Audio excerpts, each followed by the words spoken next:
Good evening and welcome to our Fourscore Speaker Series. Tonight, we are thrilled to welcome Dr. Jonathan White back with us to discuss his latest book, A Great and Good Man, Rare Firsthand Accounts and Observations of Abraham Lincoln. This book provides an in-depth and at times startling view of the Civil War era from the Lincoln-Douglas debates of 1858 to the assassination of 1865. My name is Phyllis Evans, and I'm the Senior Director of Development at the Lincoln Presidential Foundation. Our foundation's purpose is to support, sustain, and provide educational and public programming, research, and access to historical places and collections related to the life and legacy of Abraham Lincoln in cooperation with other entities. Our vision is the global protection and expansion of freedom and democracy inspired by the life and work of Abraham Lincoln. For more information on how you can support this mission, please visit our website at lincolnpresidential.org. Before we begin tonight's program, I'd just like to remind you that we will entertain questions from the audience, so please type them in the Q&A box and we'll get to as many as we can. And now, please join me in welcoming our Foundation President and CEO, Erin Carlson-Metz. Erin? Thank you, Phyllis.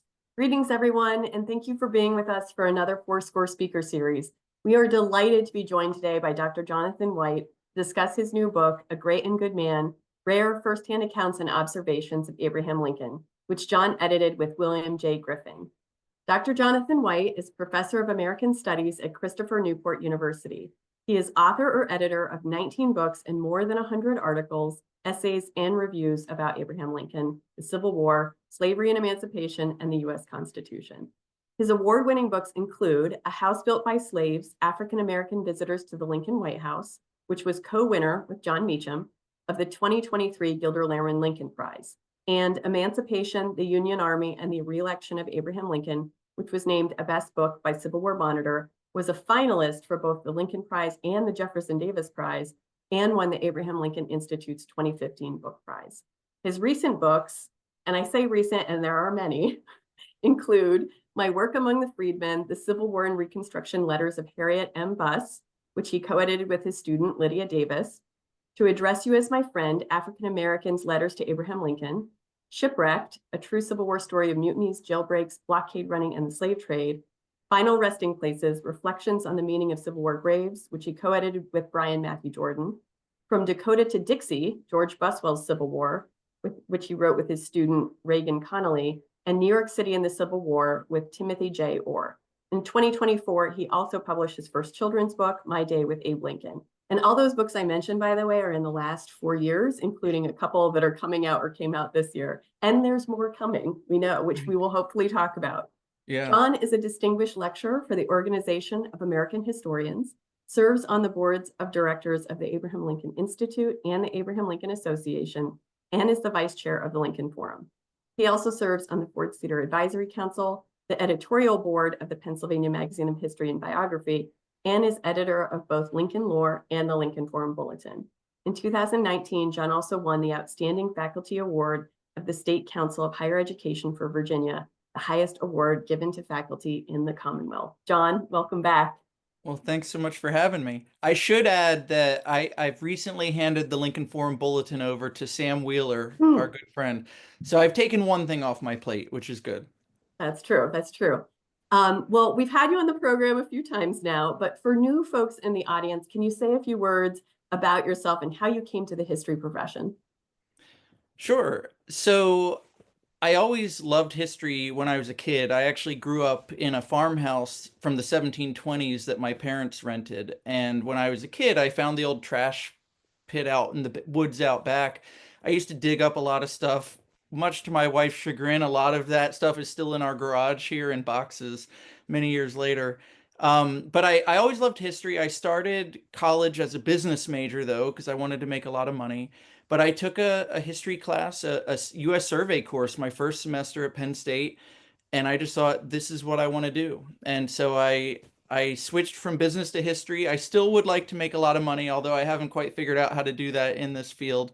But I never looked back. I went on to graduate school at the University of Maryland, and I've been teaching at the college level ever since. So I've had a very fortunate sort of path to get to where I am.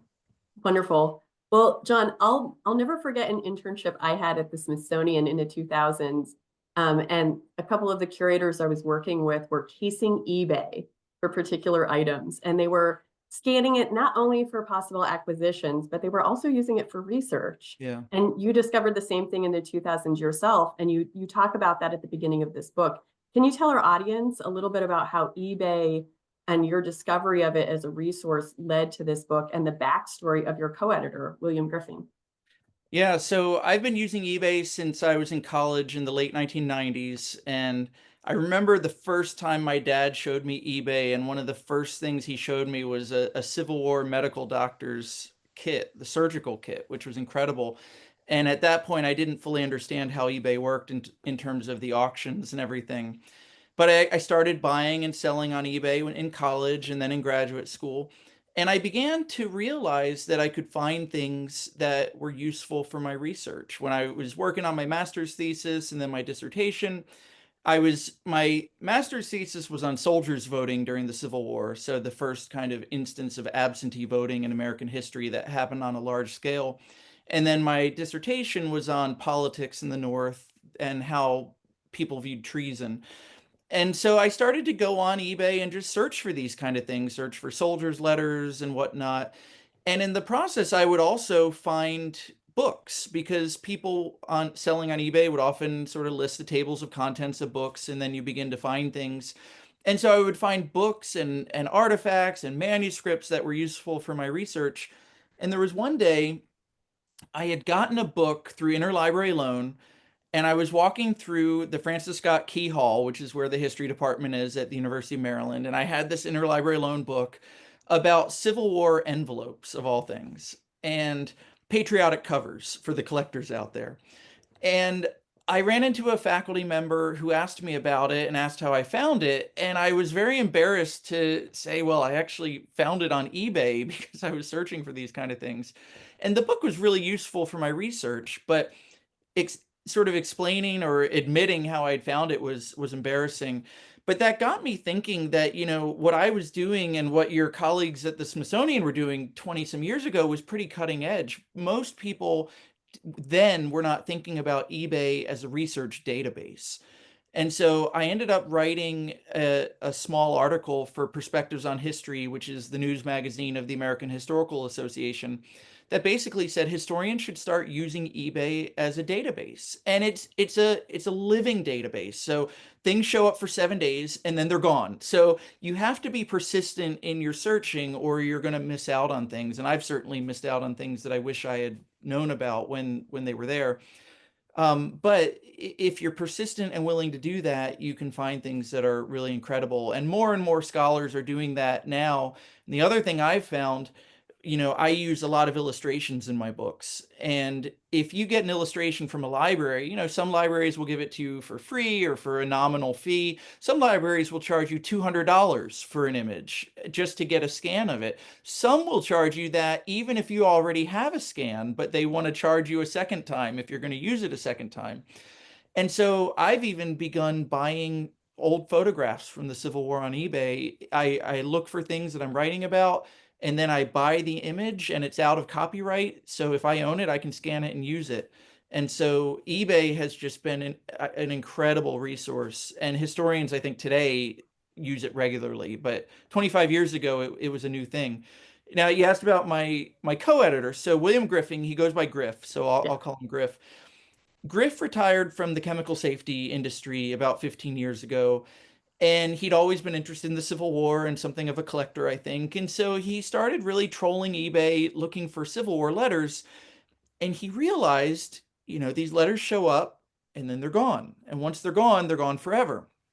And so on a whim, he reached out to one of the big manuscript dealers on eBay and said, I've got a proposition for you. How about you send me scans of the letters you're going to sell, and I'll transcribe them. And the deal is I get to put the scans and the transcriptions on my website, and then you can have the transcription for your auction. And that will, having the transcription will give you a lot more keywords for people who are searching. And so that'll make your sales go up. And he didn't expect something to come of this, but much to his surprise, the dealer said, yeah, that's a great idea. And so for the last 15 years, Griff has transcribed over 15,000 letters that would eventually find their way on eBay. and a lot of letters too that collectors send him, or descendants send him and say, hey, I've got this, would you want to transcribe it and put it on your website? And he has done that. And Griff has just done an incredible service for anyone who's interested in the Civil War era. His website is called Spared and Shared, and then he has a Facebook page, Spared and Shared. And so what I would recommend to people is follow him on Facebook. He's got about 13,000 followers. And every day he's just posting the incredible letters that he's finding. And it's really opening up the Civil War in a new way. And so I know I'm talking long here, but I'll just sort of No, wrap no, up it's with, exactly everything. And I was going to ask you to quote the website. Now there are multiple websites too, right? yeah. He's had to, yeah. So he does it on WordPress. And the downside of that is every time he fills up a WordPress page, like fills up as much content as he can put, he has to start a new one. So I think he's on Spared and Shared 23 or 24. And then he's created whole other pages for specific collections. The dealer will sometimes say, here's all the letters of this person. And Griff will then make a website specifically for them. So you can't necessarily search across all of his stuff, but if you have the patience to kind of go through the different sites. And then there's a database that he's given permission to upload all his stuff. It's called Research Arsenal. And so for something like $30 a year, which I pay, it's not too burdensome. You can search all of their stuff, which includes pretty much everything he has. And so anyone doing research on any aspect of the Civil War, it's worth it to look into Spared and Shared. Absolutely. So John, I don't know if this will horrify you, but I'm one of those readers who's working through 3 different books or more at any given time. So I'm not a one book at a time person. But whether you all in the audience are that kind of reader or not, one of the things I want to say about this book is that it's very easy to pick up and put aside and come back to. And that's because it's a chronological collection of correspondence, letters, and diary entries from dozens of people intermixed. So you could read one letter, and if you get distracted by, your kids or your pets or this, that, or the other, you can pick it right back up and keep reading. Each one of these letters or diary entries is like a self-contained little micro vignette, and the endnotes provide just excellent content. Did you all have a debate about how to organize this book, or was there unanimity about how to best organize it? And talk to us a little bit about that process.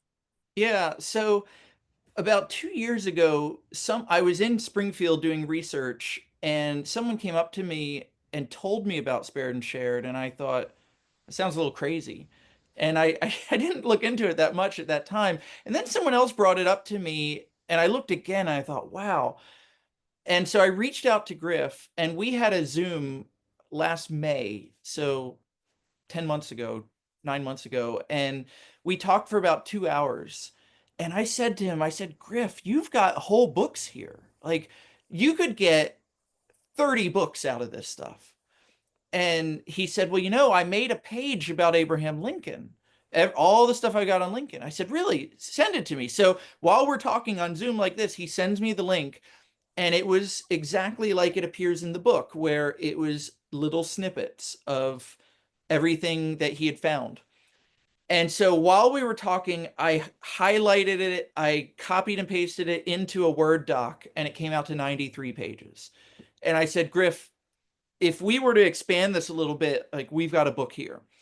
And so he said, that sounds great. And so we kind of talked it through right there. And the layout of the book really follows that original site that he made, where he just had it chronological. And I thought that makes sense. I mean, there are some people who come up a lot in the book because Yep. there were a lot of letters he had. But I think if we had segregated them out, it would have made it harder to follow.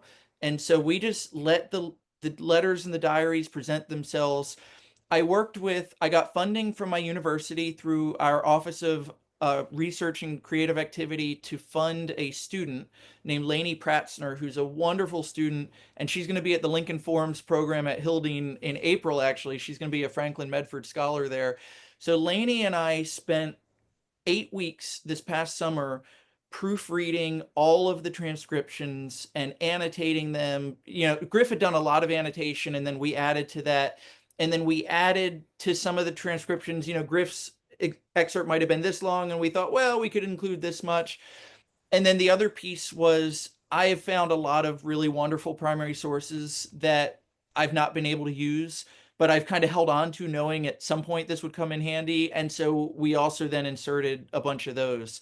And so that was how the book evolved. I mean, it started with a Zoom call in May and working like crazy June and July and August. And then the book came out last October. So it's the fastest book I think I've ever done. But I wanted to get it out and just make it available to people because I was just so excited about what's in there. Oh, it's an incredible resource, and it can, I could see where someone might view it as a little bit of like a hodgepodge because it's what was available. It would almost be like if you came across a trove, and like you're saying, in this case, a digital trove, but you inserted other things.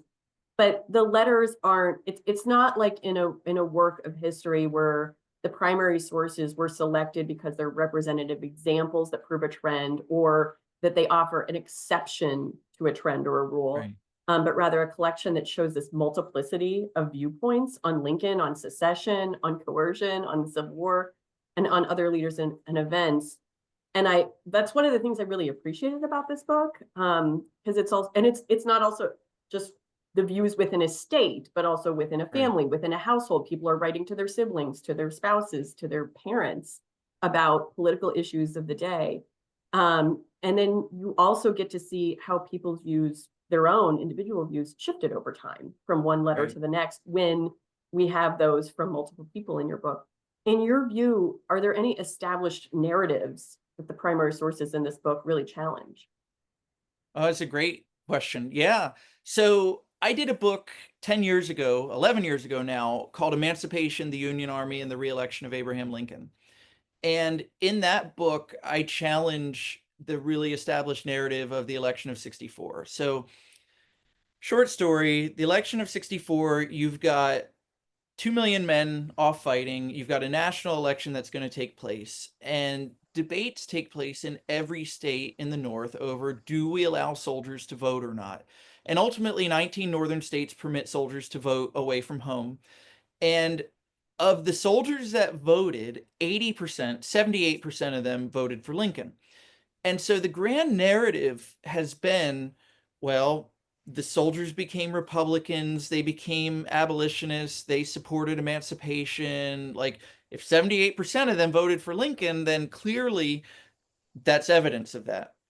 And in my book, I challenge that view and I suggest, we have to look at not only what soldiers voted, but which soldiers didn't vote. And I think a lot of soldiers chose not to vote because they couldn't vote for Lincoln because they saw him as an abolitionist, but they couldn't vote for the Democrats because they called the war a failure and they're fighting in the war. So they choose not to vote. And I think a lot of soldiers also were down on Lincoln in the spring and summer of 64 and wouldn't support him, but then came to vote for him in the end because they thought, well, this is the best way to end the war and save the Union. So my book has had marginal success, I suppose. I don't know how many people's minds I've changed, but as I was editing A Great and Good Man, I kept reading these soldiers' letters thinking like, wow, I wish I'd had this when I was writing that book, because these guys are saying exactly what I was arguing. I mean, there's one guy in here named Cornelius Van Houten, and his letters are actually at the Library of Congress. Somehow Griff found them and transcribed them and put them on Spared and Shared. And Cornelius Van Houten is so down on Lincoln, and he's getting into these arguments with his dad over correspondence. And then at the Yeah. end, he's like, well, Dad, I think you're right. I'm going to vote for Lincoln after all. And it's like, this guy was a Democrat who was totally anti-Lincoln for the war until October of 1864. And I think a lot of soldiers did that. And there are other guys who are writing in the spring of 1864 in here who are saying, if they give soldiers the right to vote, we're not going to vote for Lincoln. And I think those voices have been marginalized in the historical literature. And so I tried to bring them out in my book 11 years ago. And like you pointed out too, like, we didn't create this book with an agenda. We Yeah. didn't we didn't cherry pick things. We just, here's what we found, here's what Griff found, and then we present it. And to your other point too, you could read a Northern civilian and then a Confederate soldier and then a Southern woman and then a child and then a federal bureaucrat and then two soldiers. And it's like, it's one voice after another. And it just gives you an immersive picture of sort of the cacophony of voices that existed in that era. Yeah, I really appreciated that, John. And it starts off with a bang. You know, you have the example at the very beginning of Joseph Brown Abbott, who was living in North Carolina in 1860, writing to friends back in New Hampshire about the recent election. And it, you know, I think even maybe what he writes isn't that surprising, but the way he talks about it, also the end notes for anyone reading the book, it makes you think about so many different things in this very short, and it's not a long letter at all, but it reminds you that, okay, you have someone here who was in the South for employment reasons. He was teaching, I think, if I remember Mhm. correctly from your book. Yeah. And so it reminds us how, you know, people, you know, even if they were from New Hampshire, maybe they were somewhere else for school or for work, not just like, you know, there were very few people who were in the regular army. And so, you know, people were transit and moving all over the place for different reasons, but also just the way elections even worked then, which the note points out. Yeah. Well, and one of the things I love about this letter, I recently wrote two op-eds for Real Clear Politics about free speech. Mhm. And in them, they both focused on abolitionism. And so abolitionists were the biggest advocates for free speech in the antebellum period because white Southerners would not allow them to speak. Frederick Douglass said at one point, if we had free speech in this country, we wouldn't have had a civil war because the abolitionists would have been able to persuade people that slavery was evil. And so the South publishes or passes a number of laws that make it punishable by death to speak out in a way that would cause either free black people or enslaved black people to be dissatisfied. And the language of these laws was that has a tendency to make them dissatisfied with where they are in life.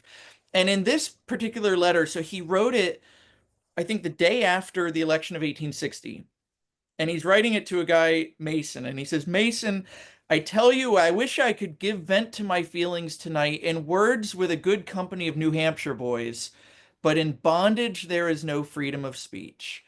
And, you know, that's a practical example of a guy who's in the South who he's anti-slavery, he's glad Lincoln's won, but he can't say that out loud. He could be lynched for that if he did. Absolutely.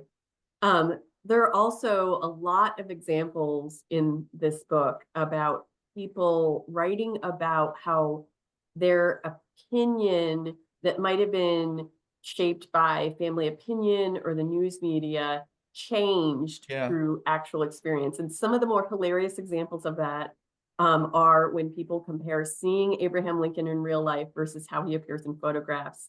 But those, I love how you talk about the fact, and you get to witness it by reading these, those opinions are all over the map. Some are Yeah. like, whoa, he's even uglier. Some say, whoa, he's way more handsome. Others say the photos are true, you know, they're spot on. What do you make of that? Yeah, one guy says he looks like a shark, which I don't know what to make of that. You know, it's funny that you say that. So I'm looking at the index, and when I was creating the index, I wanted readers to be able to find what they wanted to.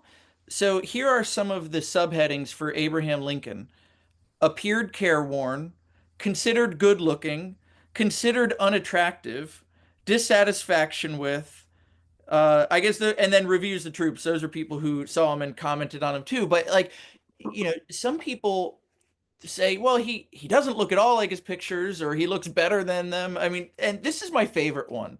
So, a woman, and this one I found in Springfield. I found this one right before we went to press, and I was able to add it in. It was by a young woman named Anna Ridgely.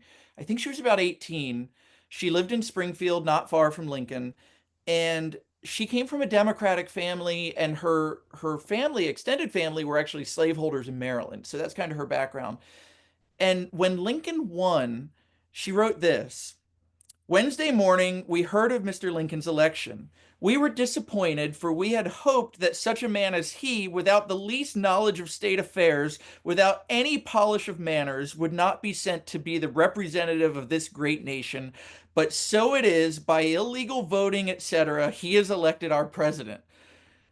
And then, she complains a little bit more and then says, "Of course we are disappointed." And I think this is really touching. "Of course we are disappointed, but I have tried to cherish no ill feeling. I have been cheerful and have not felt unhappy at all. I do not care much. I like disappointment sometimes. I know how to bear it. It does me good." So, like, here's this woman, her whole family's upset that this ogre from the backwoods has gotten elected. He's not fit to be president, but she's going to try to not hold it against her friends, well, who voted for him. Well, then Lincoln gets ready to go to Washington, D.C., and he has a reception at his home in February of 1861, and she goes to it, and this is what she wrote.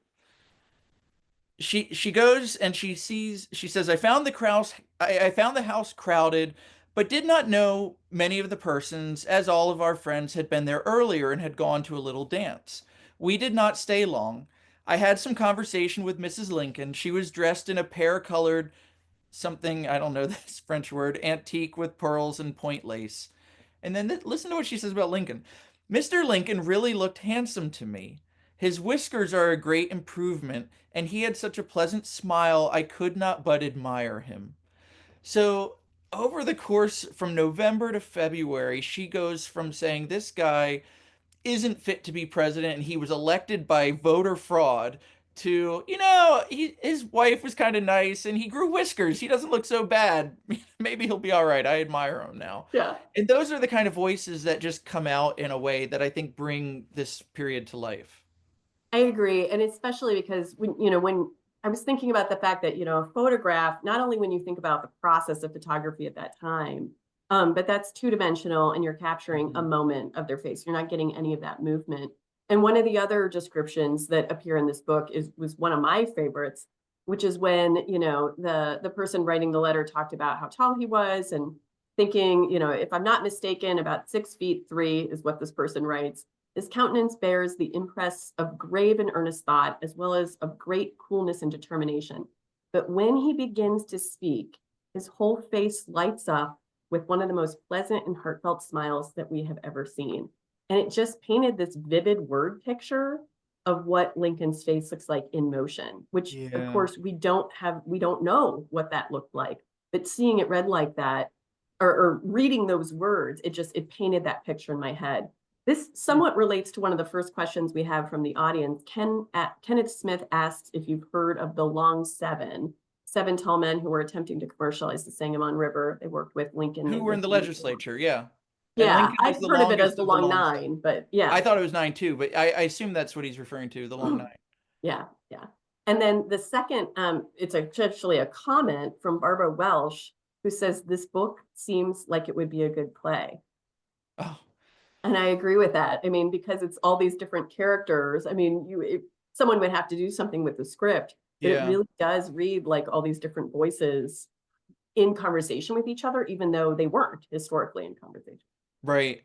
Yeah, last February, Ford's Theater turned my book of Black Letters to Lincoln into a production, and they had 3 actors read excerpts from the letters that I curated out of that book. And this would work beautifully like that because you get, again, just such a diversity of voices. There you go, Barbara. Maybe it'll happen. We can hope. Well, folks in these letters and diaries are also weighing in on Mary Lincoln, as you pointed out in the Anna Ridgely piece too. And I was familiar of several examples like this before, where people more often than not had formed a negative opinion about Mary Lincoln, and then met her and say things about how authentic she is, how pleasant she is, how good looking she is. Although it's not universal, someone does comment on how she's wearing too much makeup in one of them. But it seems like in general, not always, but in the majority of cases, people's estimation of the Lincolns improves when they meet them. Why do you think that is? I think that Lincoln had what we would today call authenticity. And this is something that I wrote a lot about in my book, A House Built by Slaves, where take someone like Frederick Douglass.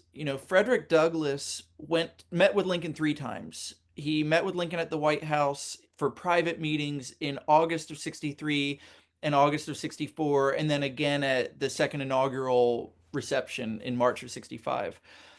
The first meeting that Frederick Douglass had with Lincoln, he went in angry because of how black soldiers were being treated. And he was really pleasantly surprised by how Lincoln took him by the hand and welcomed him in and conversed with him as two equals talking, and that Lincoln was willing to listen to him and then respond in kind. And Douglass was not altogether satisfied with what Lincoln said in terms of Douglass's criticisms, but Douglass went away realizing that Lincoln was a down-to-earth guy and that he wasn't pretentious, and he wasn't fake. Like so many we live in a culture where we're so used to politicians being fake, and Lincoln was not that. And so I think when people meet him or they see him, like so many of the accounts in this book are soldiers who see Lincoln coming to review them, and they feel like they know him because of, they look him in the eye, or they feel like he sees them, and they feel like they make a connection to him. And it's little wonder then when Lincoln's assassinated, the outpouring of grief, because it's people who may have never met him, may have never seen him, but especially for those who did, they really feel like they've lost a friend. Yeah. And you see that across the spectrum of at least Northern writers, men and women, black and white. They feel like they've lost a friend, or even a family member. In some cases, people describe it that way. Yeah. Um, I want to switch gears a little bit and talk about the title of the book, A Great Sure. and Good Man, because we're talking about all these impressions of Lincoln, how they changed. And that Great and Good Man comes up twice in the book, if I'm not mistaken, once towards the beginning and once very close to the end. And I assumed that the title was quoting something in the book, but the first time it appears, I was surprised to see that it was actually a meta quote, that it was a Yeah. letter writer quoting the person they were responding to. And so it sort of took on a double meaning, because they were replying to someone who meant it, that they thought Lincoln was a great and good man. And the respondent was a little snarky, Right. saying, well, I think his record is too meager for me to really judge either way, which is a slight. Yes. Um, and then the other time it appears, it is after Lincoln's been assassinated, and it's someone who's visiting his temporary tomb at Oak Ridge Cemetery. Can you tell us a little bit about why you went with that title for this book? Yeah. It was hard to find a title, and we'll probably talk a little bit about a project I'm working on now that we've had trouble with the title too. It's hard to find a title when you have a collection of documents that has such a breadth to them. And so yes, the phrase "great and good man" is in there at least twice, and then there are a couple other times where variations of it are used, like his greatness and goodness. And I think because I saw that enough, I figured it's a good title. And even Frederick Douglass, after Lincoln dies, in one of his speeches, calls Lincoln, uses that exact phrase, calls him a great and good man. So I have a feeling that that phrase was fairly widely used, especially in the aftermath of the assassination. And I mean, part of it may be I view Lincoln as a great and good man. And so I like that it captures how so many Americans did view him. Not all, but many. And especially after the assassination, again, many who had had disdain for him come to see that he was maybe better than they had thought he was when he was alive. There's the famous quote from George Templeton Strong's diary, which is not in here, but George Templeton Strong was this New York wealthy guy, and his diary is voluminous. And when Lincoln died, Strong wrote, "We shall appreciate him at last." And I think that's true. One of the things I always try to impress upon my students when I teach at Christopher Newport is we think of Lincoln as like this giant statue in Washington, D.C. We forget that he was a human being, and we really forget that people hated him in his lifetime, and that he was highly unpopular, and so unpopular that he thought at one point he was going to lose re-election. We think of like this demigod, but in his time he wasn't viewed that way. He was a guy, he was a man, but many in his moment saw him as a great and good man, and especially after his death, they then began to sort of really see that. And so, yeah, I don't remember when we came up with the title. I know we came up with a list of phrases out of the book that could have worked, and that was the one that I thought was pithy enough to really capture what I wanted to get out of the book. Well, I appreciated it. I thought it was really clever because without being overt, it does hint at this idea that it's people in conversation with each other. It's different. It's using the same words, but not meaning the same things, Yeah, which is borrowing from a Lincoln quote itself. But right. And I'm um, glad you noticed that. I don't know how many people will notice that, but yeah, that first use of it is in a negative sense. yeah, yeah, absolutely. Well, and you referred to this just now a little bit, but some of the language used by the authors in these letters or diary entries is pretty coarse. It's offensive. It's violent. Hmm. Um, I was wondering if you had thoughts on how the private correspondence you edited in a book like this, or some of the other books you've worked on that are heavy on primary sources, compares to some of the more public statements and correspondence that you've come across, even if possible by the same people. Are they using the same kind of language publicly? Or is that another value to seeing these letters, that people are, the gloves are off and they are speaking their mind in these private letters to family members or friends? Yeah, that's a great question. I mean, most of the people in this book wouldn't have public statements that survive for us to compare them to, but that's something I've thought a lot about in the course of my career. I'm working on a book on Frederick Douglass that we'll probably talk about towards the end of the Mine conversation, too. so I'll hold that for later. But Douglass, his private writings are often different than what he says in public. And then I did a book in 2017 called Midnight in America, and it's a history of dreams during the Civil War. And I wanted to get at the experience of the Civil War in a different way. And a third of our lives are spent asleep. And I thought, that's pretty important. So I wrote a history of dream reports and tried to make sense of what do they tell us about how Civil War Americans experienced the war. And to your question, one of the things I found was that women had to be very careful about how they reported their dreams to their husbands. Because if they have bad dreams, they want to maintain intimacy with their husbands who are far off fighting, but they also want to be careful not to undermine the morale of their husbands. So women in the North have dreams that they're going off to fight. Women in the South have dreams that their homes are being invaded by Yankee armies. And what you often find is that in their diaries, women would describe their dreams, their frightening dreams, much more than in their letters. And you even see this in Verena Howell Davis, where when Verena Davis talks about her dreams in her private writings or to other friends, she describes some of her very scary dreams.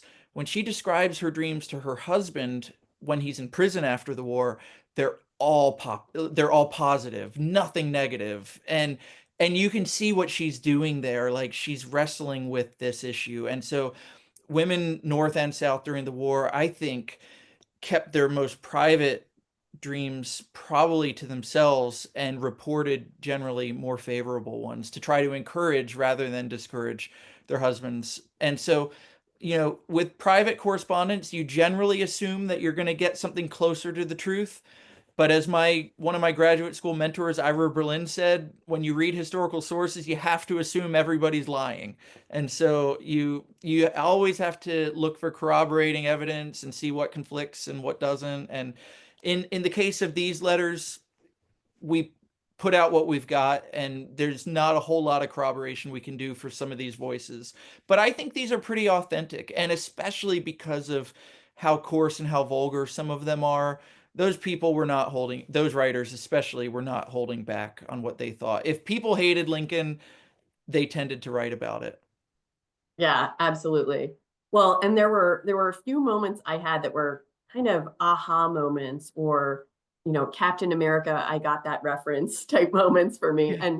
And you were talking about the summer of 1864 earlier in our talk tonight, and about the spring and summer of 1864, and how soldiers, their views on Lincoln and his odds of re-election and whether they would vote for him trend one way and then start to shift. But there are also multiple references of the attack on Washington at Fort Stevens, General Jubal Early's attack. And I don't think any of them actually mentioned Jubal Early, and maybe only one of them references the fort by name. But that was one of those moments where I was like, I know what they're talking about. And those come up throughout this. But I'm going to spoil one for the audience here because it's you. And for regular viewers, or for those who saw the program we did with you on the shipwrecked one, which focuses on the wildlife story of Appleton Oaksmith, lo and behold, there are a couple diary entries in here by his mother, Elizabeth Oaksmith, in this book. And it's not a dream, but that first entry has premonition vibes written all over it. She writes it April 14th, 1865. Did she really write that on April 14th? And can you tell the audience about that entry? Yeah. So when we were putting the book together, we wanted to keep our sort of editorial interventions to a minimum. We didn't want our prose to interrupt the flow of the text. And as I was reading the book, I was thinking, it's 1865, the war's coming to a close, and then all of a sudden you've got all these people mourning Lincoln's assassination, and I thought, this is too stark. We're going to have to put in like a bracketed note here that says Lincoln was assassinated, because, if students read this, I would love for students to use this book. They're not going to know the date of Lincoln's assassination, so they might not know what's coming. And then I remembered this moment that I had written about in Shipwrecked. So Elizabeth Oaksmith was a first wave feminist who would be a household name today, I'm convinced, like Susan B. Anthony, if the story that unfolds in Shipwrecked didn't take place. Her son gets arrested for slave trading, gets exiled for 10 years, her whole life falls apart.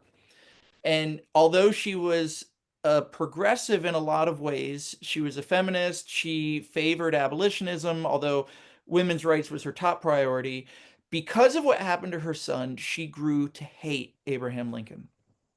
Well, during the war, she's fairly reclusive on Long Island, but as the war is coming to a close, her community asks her to come out and give a sort of a patriotic speech. Like, the war is ending, it's April 14th, come out and talk to everyone. She's a prominent person. And at 10 p.m., while she's giving the speech, she begins to feel really sick. And I write about this in Shipwrecked, and I thought, this is what I need to use. So this is what she writes. She says, the house was densely crowded and a great mass outdoors, so there's a lot of people there to hear her. In the midst of my speech, about 10 o'clock, without apparent cause, I had a sharp pain through my heart, just one pang like the thrust of a sword. I shall bear sad news, some catastrophe has occurred. I spoke of it to several who had remarked my sudden paleness. Miss Balkin, a young bright school teacher, told me that I stood perfectly calm. Speaking with the manners of the background, I looked like the pictures of George Washington. So she looks like a ghost and she feels this pain at the moment, almost, that Lincoln is assassinated. And then the next diary entry, or the next entry, is her entry from the next day, where she writes about Lincoln being assassinated. And her writing is very conflicted, because she hated Lincoln and she hated Seward, and yet she doesn't support murder and assassination. And so she really wrestles with these ideas. And so I added her in part because they're such powerful entries, and in part because it gave us this transition from we're celebrating the war is over to now something terrible has happened. And her voice is just so powerful that I couldn't think of a better way to do it. It was absolutely incredible. I'm so glad that you included that in there, because it does set it up, and it just, it gives you goosebumps in a way to read what she writes on the 14th. I'd like for us to talk a little bit here, and we're coming up on the time to switch over to the audience questions, but the next audience question actually relates to this, but I'll ask this first. A lot of the letters and entries after Lincoln is assassinated also focus on Andrew Johnson versus Abraham Lincoln. And John, we've talked about this really recently tied to your other project, which I hope we'll still have time. We need to reserve some time to talk about. But it's this idea that Confederate sympathizers, or those who hated Lincoln, may be celebrating Lincoln's assassination, but they will be worse off with Andrew Johnson. That's a prevalent view that comes through in a lot of these letters, this idea that Lincoln's the one who would have been more forgiving. Johnson's the one who's going to drop the hammer on the rebels. Can you tell us about the reasoning behind that? And have you seen anything afterwards where folks were like, boy, was I wrong about Johnson? You know, I don't think people admitted that they were wrong about Johnson. Maybe they did, but I don't think they wanted to. So Andrew Johnson was the only Southerner who remained loyal in the U.S. Senate. He represents Tennessee in the Senate for some time. Then Lincoln makes him military governor of Tennessee. And when Lincoln runs for re-election, the Republicans want to broaden their appeal to voters. And so they dump Hannibal Hamlin, this guy from Maine, and they pick up Andrew Johnson, a war Democrat from Tennessee, and they think this is how we're going, and they rebrand. Instead of calling themselves Republicans in that cycle, they call themselves the Union Party. So they think Johnson is going to be harsh towards Southerners. He had hated the planter class. He said at one point, treason must be made odious. And in October of 1864, a group of African Americans comes out and Johnson addresses them from the State House in Nashville. And he says something about like, you need a Moses. And they say, you know, we need you to be our Moses. And he says, if no one else will do it, I will be your Moses. And so when Lincoln dies, you know, he was in the middle of a fight with the radicals of his party over Reconstruction. They wanted to pass the Wade Davis bill in 1864, which Lincoln pocket vetoed, which would have been much more harsh on the South than Lincoln's Reconstruction plan. And so the radicals look at Lincoln's death and they say, you know, he did his job, but now it's time for something punitive against the South, and Johnson's going to do it because he has said treason must be made odious, and he said he's going to be the freed people's Moses. Well, boy, were they wrong about that. And so, you know, in the immediate aftermath of Lincoln's assassination, you see people writing, and we have some of these in the book, of Johnson's going to be the man to take care of this job. And by 1866, they realized they were way off. Yeah. You address a little bit about how Johnson was selected, but Peter Mead's question is what Lincoln's role in selecting Andrew Johnson as VP was. There's a lot of debate about this. Yeah, there is a lot of debate. So in the 1880s and 1890s, there was a big debate between Lincoln's private secretaries, John Hay and John Nicolay, and a Pennsylvania politician named Alexander K. McClure. And, you know, I'm going to bungle the material here. There's a really good article that was published in Civil War History probably about 30 years ago by Don Fehrenbacher, the Stanford historian, where he teases all this out. And my recollection is that what Fehrenbacher, he evaluates this debate, and Ben Butler was involved in the debate as well. And Fehrenbacher, I believe, shows, don't quote me on this, it'd be worth it to look at the article, but I believe what Fehrenbacher shows is that Lincoln was hands off in the selection of the vice presidential candidate, and he allowed the Republican Party at their convention in Baltimore to make that decision. That's my recollection. It's been a couple of years since I've read on that, but I'm pretty sure that's what happened. John Brull would like to know how he can get a signed first edition copy of your book with both editor signatures, both your and Griffin and Griff's. Yeah, so well, there's a couple ways. Griff and I will be in, I don't know where you are, John, but Griff and I will be in Springfield on February 15th doing a program together, and we'll both be there to sign it. This is not public knowledge yet, but I guess I'll make it public knowledge. We'll be at the Lincoln Forum in November in Gettysburg. We're going to do a breakout session there. That schedule will be released in April, but I can give, hopefully Harold won't mind me giving a preview of at least that little bit there. And then if that doesn't work, reach out to me by email. My email's on the Christopher Newport website or jonathanwhite.org, and I'd be happy to connect. I can always, if you send me a copy, I can always get it signed and mail it back. So.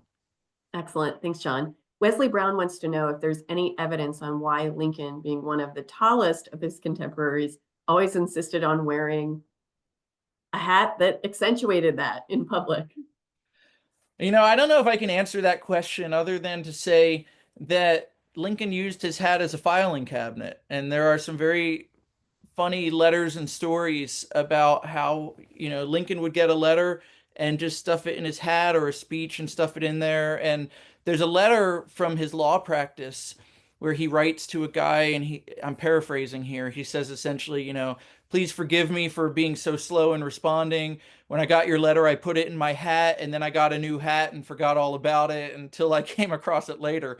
So if for no other reason, it was good storage. There you go. I like that. Diane Anderson notes, politics is like the Kenny Rogers song. You've got to know when to hold and when to fold. While there are times when compromise is not defensible, most times it is important to compromise. Did you find any material in which Lincoln specifically differentiates between the two approaches to politics?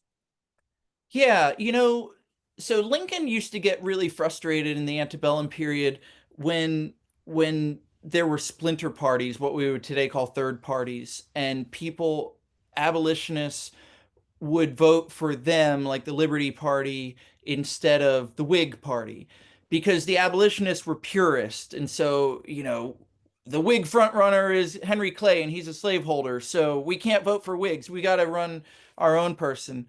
And Lincoln's view was when you do that, you're losing everything because you're dividing your vote, and then the other side wins.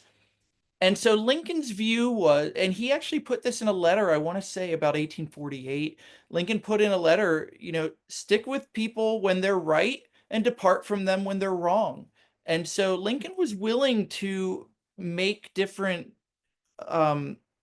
deals with different groups of people if they were right on an issue, right in his mind, and then work to get something accomplished. And then he would not work with them when they were not right on the issue that was at stake. So, and, the other thing, Lincoln as president, we often forget this. Lincoln was attacked from all sides. So he's attacked by the Democrats for being too radical. He's attacked by the radicals for being too conservative. He's attacked by the Confederates, literally. Like, everyone is going after Lincoln. And somehow, in a way that most politicians are just never able to do, he was able to work with different constituencies to accomplish different things at different times. And so, he's able to work with the radicals to get certain things done, and he's able to get Democrats on board with certain things where that needs to happen. He couldn't have gotten the 13th Amendment through Congress if he didn't have some Democratic support. And so he was willing to compromise on certain things, but he was never willing to compromise his values. And so you see that in the Cooper Union address in February of 1860, or his letter to Stevens, where he says in both of those things, I'll never call slavery right. Like, you believe slavery is right and ought to be extended. We believe slavery is wrong and ought to be contained. And he says, I'll compromise where I can, but on that core issue, he would never compromise on the immorality of slavery. And that's also something that comes out in a lot of these letters. Even if the soldiers don't think the Emancipation Proclamation, even if they don't support the Emancipation Proclamation, this idea that you can't, it has to be, a full win or a full loss. Like, there could be nothing in between. It has to be a demonstrative victory where we get everything, no peace with concessions, essentially, at that point. Robert Ashley asked if you could comment on letter writing as a lost art and how that might impact historians' work moving forward. And I actually did think about that in the sense of, when I was going through your book, I thought, man, it's almost like scrolling through a feed on social media, but those are public and people know they're public, whereas this is private correspondence. So what are your thoughts on this kind of primary source not being as available in the future? How that'll impact? One of the issues we'll have for historians of the 19th century and 18th century is that there's a whole generation of young people who are not taught cursive. And so they can't even research these sort of letters because they can't read them. Now, thankfully, at least in Virginia, cursive is being taught again. My kids are in elementary school. They do everything in cursive. So that's one issue. Another issue is, what happens to people, we're not going to have these troves of correspondence. I remember having a conversation with a very prominent figure in academia and Washington, D.C. circles. This was about 10 years ago. And I said to him, "What are you going to do with your papers?" And he's donating them to the Huntington Library. And I said, "What about all your emails?" And his response was, "Well, I'm going to print out the ones from important people and the ones that are interesting, and that'll be it." And I thought, well, that's something. But a lot of times, the ones that historians really want to read are the ones that the writer doesn't necessarily think is interesting. So when I was writing my history of dreams during the Civil War, you can't go to a book and look in the index for dreams because most editors don't think that's important. And so, what one generation or what one person thinks is important in their body of work, later historians might think something totally different is what's important in it. And so I think we're gonna I don't know quite how historians will deal with it in the future. On the one hand, so much more information will be available and keyword searchable because all the news sources will presumably be archived and everything. Tweets will be archived and everything. But there's going to be a lot that's lost. I mean, I think diary keeping is a lost art. I mean, in the 19th century, everyone kept a diary. And now I can go to archives and read people's private diaries and private mail. That's not going to be a thing, I don't think, in 150 years, that they'll be able to do as much with our generation. Yeah, absolutely. So we have a lot of questions that are starting to waterfall in. So, and we have 4 minutes left, and I do want you to be able to tell everyone about your next book. So I Yeah, want to try to go through a few here rapid I'll be fire. quick. All right. Mark wants to know if you know how often Lincoln responded to letters he received. It's a tough question. He probably received between 200 and 300 a day. Most of the letters were sent out to the federal bureaucracy, and different people would handle them depending on what the issue was. So he personally handled a tiny fraction of his letters, and even of the ones he handled, he responded to an even smaller number. I don't know the exact number of letters that he wrote, but it's his collected works is 8 volumes of correspondence, and that includes his whole life. So it's not nearly as much as a more modern president would, that sort of correspondence. So John Corzin asks, what's one of your favorite examples of an encounter between Lincoln and a soldier? Well, one that's in this book that I'd never seen before is in September of 1861. Lincoln goes to visit the troops, and a soldier describes him going to the cook's tent and lighting up a cigar and sitting and chatting with the officers of the regiment. I have read hundreds of thousands of words about Abraham. I've read millions of words about Abraham Lincoln. I have never else seen an account of Lincoln smoking a cigar as president. So that sold on eBay. Yep, that was a wild example, getting across that. And they even in that, don't they talk about how he didn't appear presidential? Like, well, they Yeah. don't say it like that, but yeah. But yeah, if you didn't know who he was, he just looked like one of the guys. Yeah, absolutely. All right. So John, please tell us about your upcoming book on Lincoln and Frederick Douglass. Yeah, so I'm working with Lucas Morel, and he and I are editing a collection it will be a pretty comprehensive collection of everything that Frederick Douglass said about Abraham Lincoln. There are some very famous statements of Douglass on Lincoln, and we've got those in the book. And the book kind of traces the arc of how Douglass went from being very critical of Lincoln to having a deep admiration for him. And we had talked about titles a little bit earlier. One of the struggles we had was coming up with a title that captured that complexity, because it's hard to find, a pithy thing that shows I hate Lincoln, I love Lincoln in one sentence. And we ended up coming up with a title that I think we're going to go with, called Measuring the Man: Frederick Douglass's Writings on Abraham Lincoln, because several times at various points in Douglass's career, he says, we African Americans, we measured him. And that captures that we measured him, and sometimes he came up short and sometimes he was right.